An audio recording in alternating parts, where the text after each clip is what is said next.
E aí, pessoal, estou aqui de volta novamente para a gente entender aí essa tal de regra de 3, né?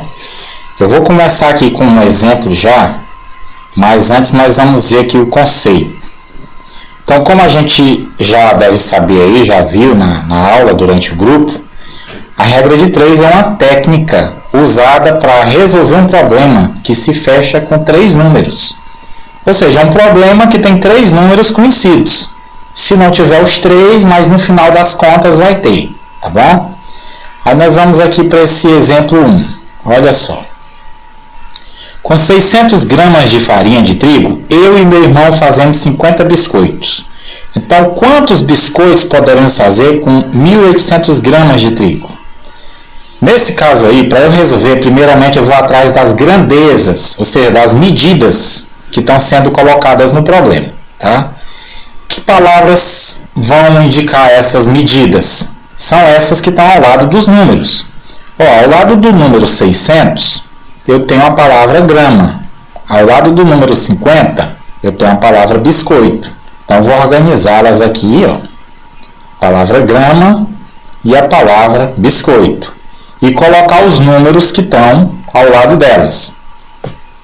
Ao lado da palavra grama, eu tenho o número 600, tá aí, e o número 1.800, tá aí. E ao lado da palavra biscoito, eu tenho o número 50. Pronto. Como eu não tenho nenhum outro número ao lado da palavra biscoito, eu vou colocar um X. Pronto. A próxima etapa agora é você colocar uma flechinha para representar se as grandezas são diretas ou inversas. Aí você coloca a flechinha inicialmente nessa que tem um X. Então, vou colocar a flechinha, pode ser para cima ou para baixo. Vou colocar aqui para baixo, tanto faz, não importa a posição, tá certo? É só para simbolizar. E aí você vai fazer uma pergunta. Você vai perguntar para a grandeza que contém o X se a outra aumenta ou diminui. Então, vamos lá. Se eu aumentar a quantidade de biscoito, eu vou ter que aumentar a quantidade de grama? Claro, se eu for aumentar a quantidade de biscoito, eu vou precisar de mais massa, né não? Então, essa outra grandeza aqui, ela é direta, porque se eu aumentar uma, a outra também aumenta. Eu vou colocar a flechinha na mesma posição. Tá lá. As duas flechinhas estão na mesma posição. Então, agora é só finalizar fazendo a minha continha com a regra de 3, certo? Então, eu vou multiplicar aí 600 vezes x, dá 600x. 50 vezes 1.800 dá 90.000. E agora eu divido 90.000 por 600, né? Que vai ficar 150. Então, esse aí é um exemplo de regra de 3 direta. Vamos analisar agora esse outro caso aqui, Exemplo 2. Com uma velocidade de 80 km por hora, um carro faz um percurso em 50 minutos. Se a velocidade aumentar para 100 km por hora, quanto tempo ele levará para fazer o mesmo percurso? Então, vou fazer a mesma coisa que eu fiz antes. Vou organizar aí as grandezas, né, que são quilômetro por hora e a outra palavra é minuto. E colocar os números. Tenho 80 ao lado da palavra quilômetro, tá aí. E ao lado da palavra minutos eu só tenho 50. Nesse caso eu vou botar um X para diminuir aí, para simbolizar o número ausente, né? Colocando a flechinha aí, pronto, pode ser qualquer posição. Agora eu faço a pergunta. Se eu aumentar a velocidade, eu vou aumentar o tempo? Ou melhor, se eu aumentar a velocidade, eu vou aumentar o tempo de chegada? Ou não? Claro que não, porque se eu aumentar a velocidade, eu vou andar mais rápido. E eu andando mais rápido, eu vou chegar bem melhor, bem antes. Então, se eu aumentar a velocidade, eu vou diminuir o tempo de chegada, porque eu vou chegar mais rápido. Então, nesse caso, elas são inversas.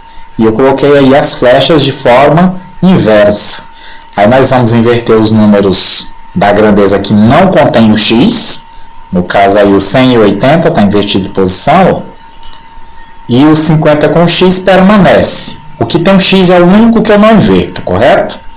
Então, fazendo agora a regrinha de 3, vou ter isso aqui 100 vezes x, e aí terminando aí eu vou ter x igual a 40, fazendo a conta com todo o procedimento.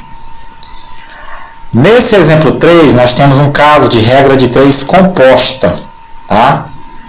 Por que composta? Porque já tem mais de 3 palavras, mais de 2 palavras, quer dizer. A regra de 3 só é simples quando ela tem até 2 grandezas. Se passar de 2, ela já é composta. Então, vamos supor aqui o seguinte. Sabe-se que 20 homens fazem um certo trabalho em 6 dias, trabalhando 8 horas por dia. Para fazer o mesmo trabalho, quantos dias 12 homens trabalhando 5 horas por dia levarão? Quantos dias levarão 12 homens trabalhando 5 horas por dia? Então, organizando aí as grandezas, eu vou ter essas 3 aí, né? Homens, dias e horas por dia.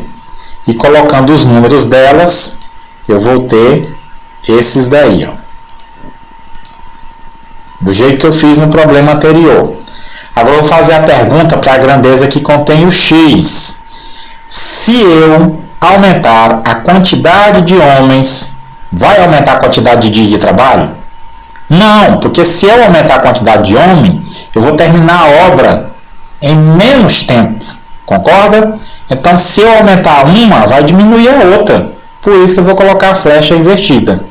Aí eu vou fazer a pergunta para outra grandeza. Se eu aumentar a quantidade de horas por dia, vai aumentar a quantidade de dia? Ou seja, se eu trabalhar mais horas durante o dia, eu vou terminar o serviço em mais tempo? Claro que não. Eu vou terminar o serviço em menos tempo, porque eu vou estar trabalhando mais horas durante o meu dia. Então, eu vou terminar muito mais rápido. Então, eu estou notando aqui que tem 2 grandezas inversas. Concorda? Eu vou trocar os números de posição. Aí, troquei o 12 e o 20. O 6 e o x não troca, porque é a grandeza principal. E troquei o 5 e o 8 de posição. Finalmente, nós vamos multiplicar as duas que não tem x para ficar menor.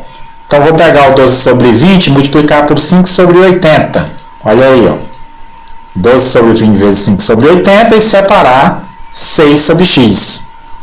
Então, 12 vezes 5 dá 60, 20 vezes 8 dá 160, que é igual a 6 sobre x. Eu posso tirar esse zero, aí vou ter 6 sobre 16 igual a 6 sobre x. E posso simplificar o 6 sobre 16 por 2. Fica 3 sobre 8, que é igual a 6 sobre x. Faz a regrinha cruzada, aí eu vou ter x igual a 16. Tudo bem?